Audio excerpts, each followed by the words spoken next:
Hi everyone, my name is Leonie Austin and I'm an occupational therapist in Pretoria in South Africa, and I work with children.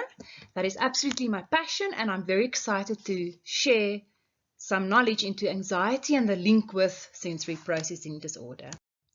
So I'm going to be covering these outlines: what is sensory processing, our senses, different disorders, sensory overload, and then a few tips and strategies that you can hopefully apply at home and at school to help alleviate some anxiety.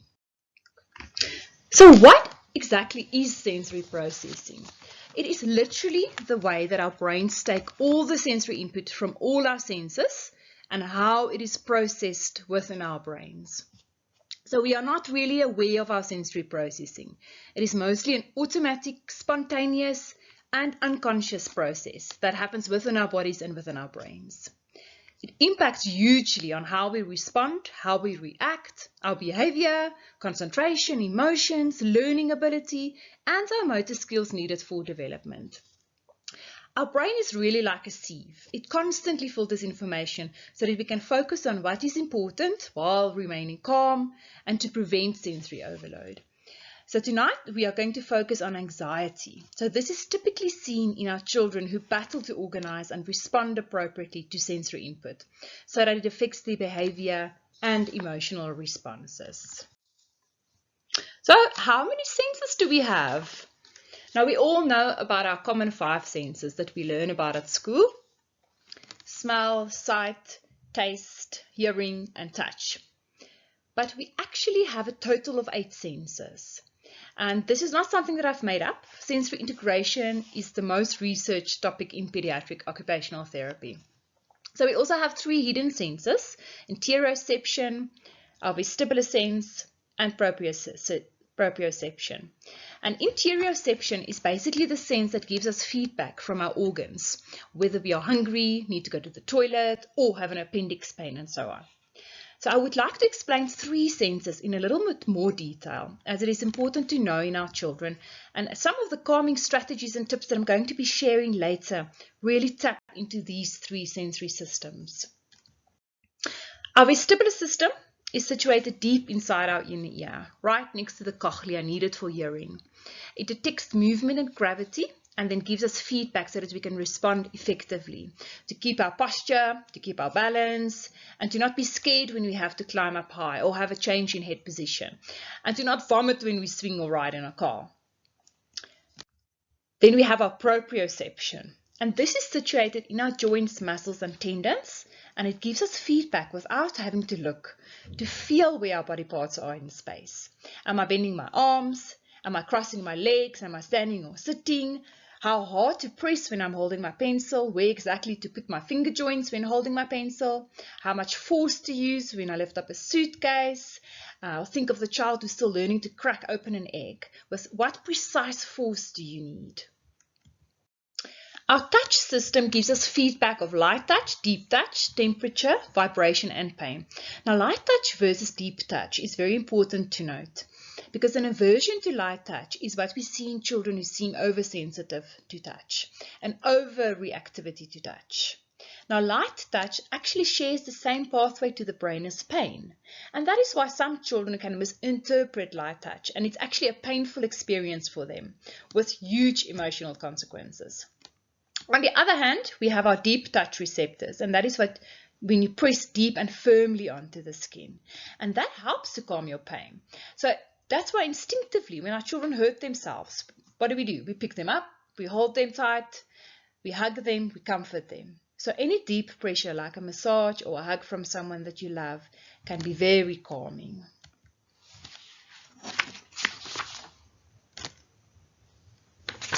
Now we are getting to sensory overload. So picture this: the child in the middle is clearly a very sensory sensitive child. So what's going to happen to that brain? The brain is going to become much more easily sensory overloaded and stressed. On the other hand, here on the left, we have our sensory seekers. And these are the children who we often miss as having anxiety, or we misinterpret their anxiety symptoms and the stress that can occur in their brains, because they are often our extroverted, confident children. but they battle to sit still in class and they battle to concentrate because they just need to move, for instance. And they can also start to experience stress and underlying anxiety as they struggle to cope with increasing demands, especially when they have to sit still for longer periods and concentrate and be quiet and not fiddle in grade 1 or so. And then here on the right, we have our children who have severe motor challenges, which can be diagnosed as having dyspraxia, and there's many different forms.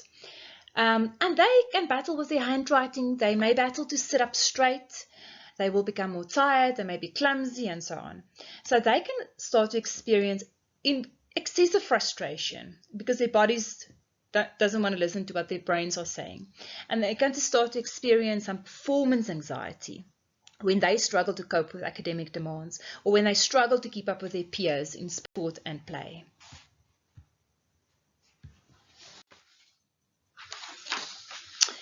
Here on the next slide, you can see in the middle, we have our sensory sensitive children, whether it is to vision, hearing, movement, smell or touch.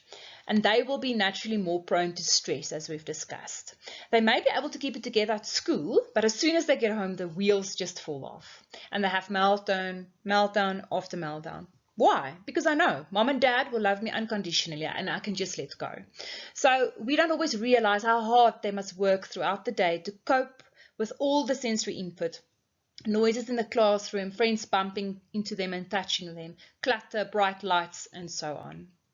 Then at the bottom, we have our children who battle with emotive developmental skills. And as mentioned, they can become frustrated and struggle with performance anxiety. And at the very tippy top, we have two diagnostic groups, which we refer to as modulation disorders, tactile defensiveness and gravitational insecurity. Now, tactile defensiveness is children who are significantly overreactive to touch input. I once had a child who, when I performed a touch test where she had to keep her eyes closed and show me where exactly she felt the point of touch, she said, "Ow, you're hurting me. It feels like injections." Do you know how horrible your body and skin must feel when you have tactile defensiveness? I often wonder whether it feels to them what it feels to us when we have a fever and our skin feels sore. How are you going to be happy and cheerful when your body is so sore and you have to be extra vigilant to protect yourself all the time? You don't want unexpected light touch. You don't want to wear the school uniform or socks and shoes. Then gravitational insecurity is an irrational fear of heights. Now, it's normal to have some fear in order to keep us safe, but these children won't even climb up structures. They will happily stay close to earth on a sandpit rather than climbing up unfamiliar jungle gyms. So some have such a fear that when they are not in control and are forced to change their head position, it elicits an intense emotional reaction. Now, I have a deep personal understanding of gravitational insecurity, as I was once that child. I'm going to tell you a little story. I was about 6 years old and my mother decided to take me to both a ballet lesson and a gymnastics lesson to see which one I would like the most. So we ended up at the gymnastics session.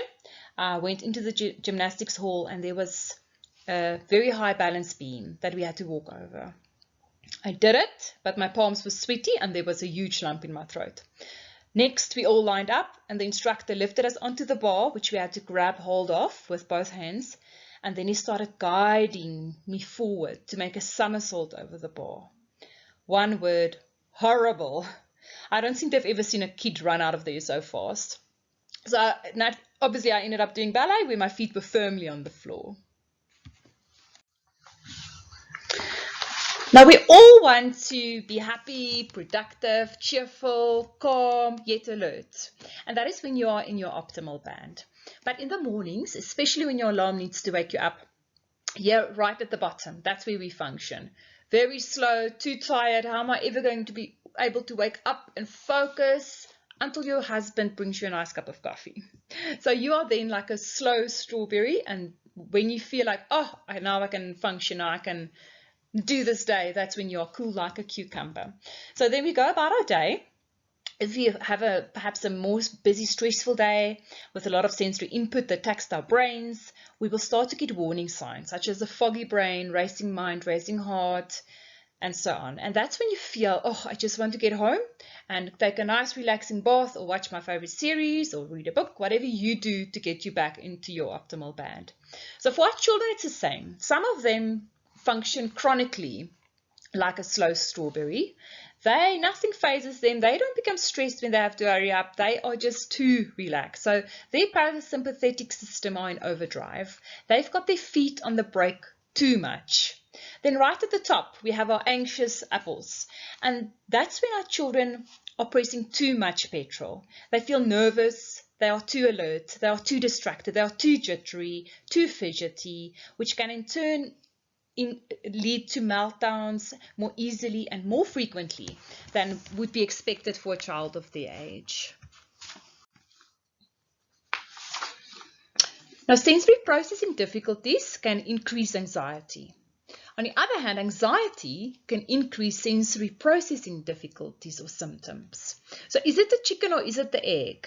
Let's pretend a big spider jumped on you earlier today and you got a huge fright. So for the rest of the day, whenever something touches you, you're going to feel jittery and get a fright as you wonder whether Mr. Spider is back. So here, your touch system went into overdrive to protect you. Or imagine you're lying in your bed at night and you suddenly hear your dog barking ferociously. Your ears are naturally going to be pricked for any sounds. So your hearing system has been switched on.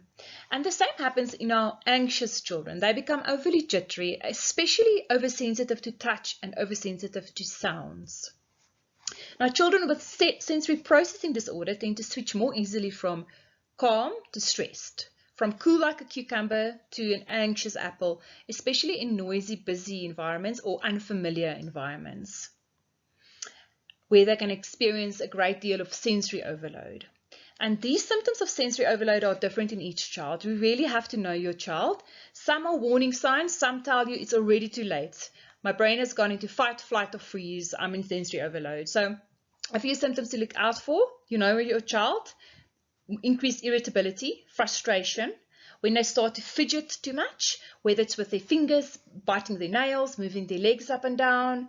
They can cover their ears and their eyes. Our younger ones like to lash out, hit, kick, push, bite, or they can cry or scream, and then it's too late. And that's different to a temper tantrum. A temper tantrum is when your child wants something from you, and they are still in control. Whereas with a proper meltdown, your child is not in control. Our children would want to hide. I often see it in OT where they come in and they're so overstimulated, they immediately go for the tent or a barrel or even under a table where they can just hide. It's almost like a womb space for them. They may refuse to participate and then go into shutdown. You think they're not responding, they're not hearing you when you talk to them. They may stare off into space, yawn, and even fall asleep unexpectedly because the brain needs to rest. It needs to recuperate. It just can't handle all this stress. Now, just a quick tip, when your child is in a sensory overload or having a full-blown meltdown, do not try to talk. Just keep them safe and just let them calm down. It's a waiting game. So the only thing that you can say is you can label what you see so that they feel understood, such as, I can see you're upset, and that's it. You don't say anything else, and then you do whatever it takes to get your child out of that meltdown. It's best to decrease any sensory input. So if you're in a noisy, busy environment, such as at a party, remove your child, take them to a quiet, calm area, put off any bright lights, ideally create a little cocoon if possible, like a tent, or get in your bed, build a nice nest around them with pillows, and be there. If your child wants to be held, hold them. If not, just sit nearby until they calm down. And once they have calmed down, then you can discuss and talk and brainstorm what happened.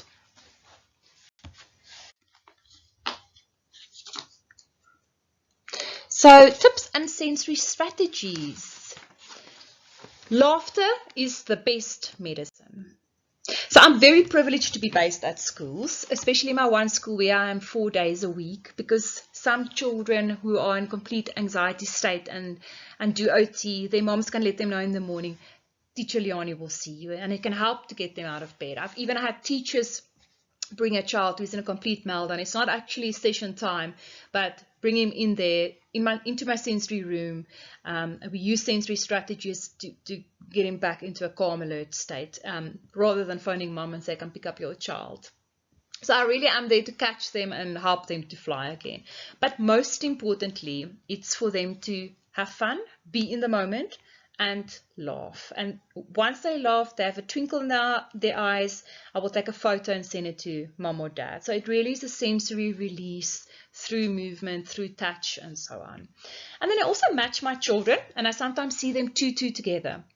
So for instance, a very anxious child, I will match with a shy child who an anxious shy child, I will match with a child who's much more spontaneous and extroverted, which can help each other. Or for instance, if one child is very scared of heights, I will match him with a child who's not scared of heights. And even if that child who has gravitational insecurity, for instance, is not there yet to try, even just by watching the friend going on the swings up high and climbing and crashing down, it helps them because we have mirror neurons in our brain. So simply by watching, it activates the same area in your brain. And then when children enter the OT session, we do a very quick deep breathing. Stop, smell the flower, blow the candle, and relax your body. It's quick, it's instantaneous and effective. I have a full jar of chewing gum. Chewing gum or any resistive food activates the proprioceptors in our jaws, which is very calming and regulating. And we also trick our brains. So if you're a bokkie running away from a lion and you're not going to stop and take a bite of the grass. So if you are chewing, your brain thinks, oh, I can't be stressed, I'm eating. And plus, chewing gum helps children to focus. Some children like to fidget with their hands, which is a nervous fidgetiness. So they may pick their nails, they may press their fingertips together.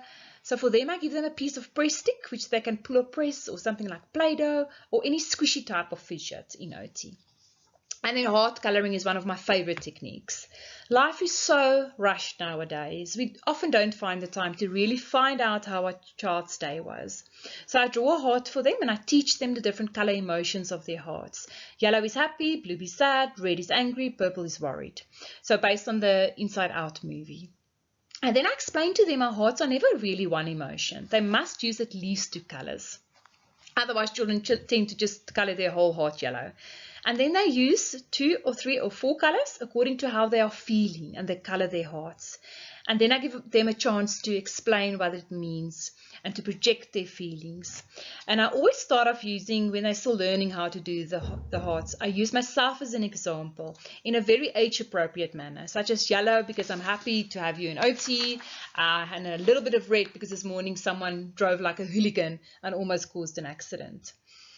And it helps our children just to emotionally release. I explain to them it's good to talk about their feelings. Otherwise, it's like a shaken gas cool drink bottle. If you don't open it slowly by talking, it will explode one day when you remove the lid. And in OT, we use lots of movement, which is vestibular input, but it really depends on the child's needs, which we would do a full evaluation for. So rhythmic slow movement is naturally calming. Think of when you lie in a hammock. And fast, irregular movement, such as on a roller coaster, is alerting. And then hard work, anything against resistance, such as hanging, pulling, pushing, jumping, crashing into crash mats, activates the proprioceptive system, which is very calming. And I love my ghost suit or my frog suit. It's made of spandex and the child's body is inside it. And as they push against it with their hands and their feet, it gives nice resistance and it's almost like a baby in the womb space. Then I also make use of a timer in a very playful manner. So some children become very stressed with time constraints.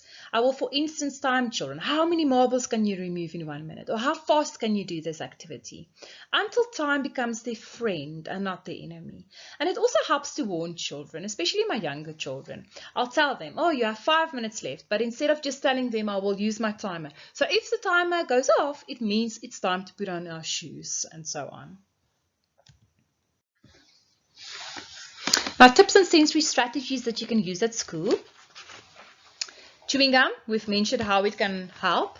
In my more than 10 years at my one school, I've never had an incident where it was a problem. We just make strict rules around it. And the other school children know that it's only the OT children who are allowed to have gum at school. Hand fidgets, again, it can be tied to the desk, and there can be rules around it so that it doesn't distract them. But for some children, you'll have to try it out for weeks. For some it works, for some it doesn't work. And then any resistive activities, especially for our younger children. This is the easy one, wall pushing. Line up against the wall, press the wall is falling over, how hard can you press? Or chair push-ups, where they just straighten their arms and lift their bodies off, do it a few times, and it activates your proprioceptors. Some children need movement to regulate themselves, so for them, sitting on an air chair pillow on their chair can help, or some children even need the intensity of bouncing on a ball in class. Then your placement in class is very important. Think of yourself as you walk into a seminar. Do you like sitting in the front or at the back? Or perhaps even in the middle?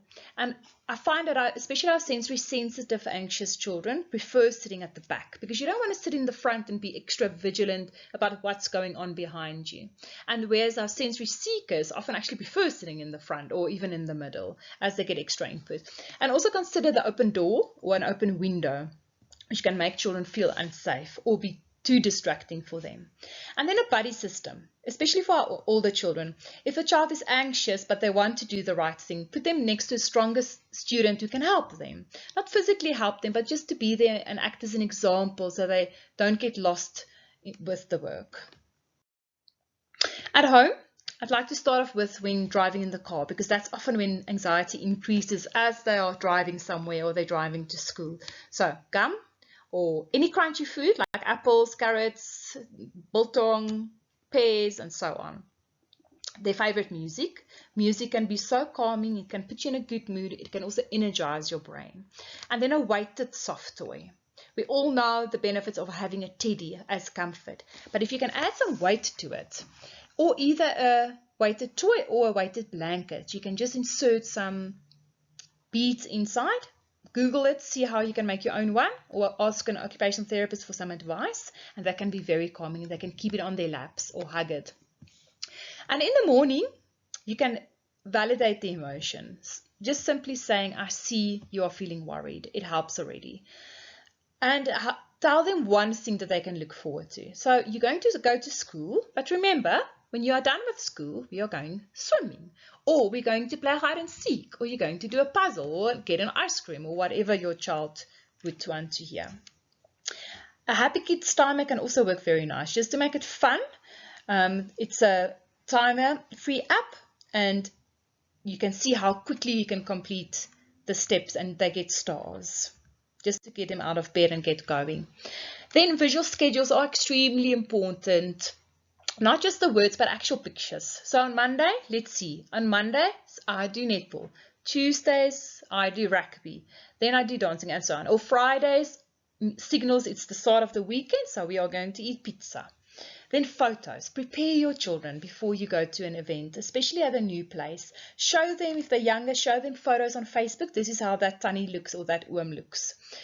This is the venue. Have a look at the website and show them pictures. And then the heart, color their hearts, do your own one, they can color their hearts. If they do project specific worries, you can take out a page and problem solve with them. Can't always fix your worries. It is there sometimes, unfortunately, but you can think of ways to make you feel better and to problem solve. So draw pictures with them. They can draw with you, or you can draw for them. But instead of just talking about it, which can be a bit abstract sometimes, make it more concrete. Then the pancake game and the hamburger game is like a deep massage for children. For the pancake, you'll need a large therapy ball. So your child will lie on his or her tummy on your bed, and you will press the ball firmly and slowly over the back and arms and legs and roll them flat like a pancake. Then the hamburger game, get all your pillows, duvets, blankets, and press layer per layer and build a hamburger. So now I'm putting this blanket on you. Here's the cheese, and squish, squish, squish. Here comes the tomato. Press, press, press until you've built your hamburger. And then you can slowly remove the pieces and eat your child up. And then the last thing to end off with. Play, play, play. Nowadays, it's so easy to think, oh, our children need to relax in front of the TV after their busy school day. Everything in moderation, nothing wrong with a little bit of TV, but make sure they also play. It's only through play that they can make sense of the emotions and establish what they've learned. Whether it's girls with Barbies, boys with Barbies, figurines, playing outside, Play is the work of children. Thank you for listening, and if you have any questions, please have a look at my website. It's www.therapyfactory.co.za. Keep well. Bye. Thank you very much. Please contact me at www.therapyfactory.co.za. You can also like my Facebook page and let me know what you thought of this workshop.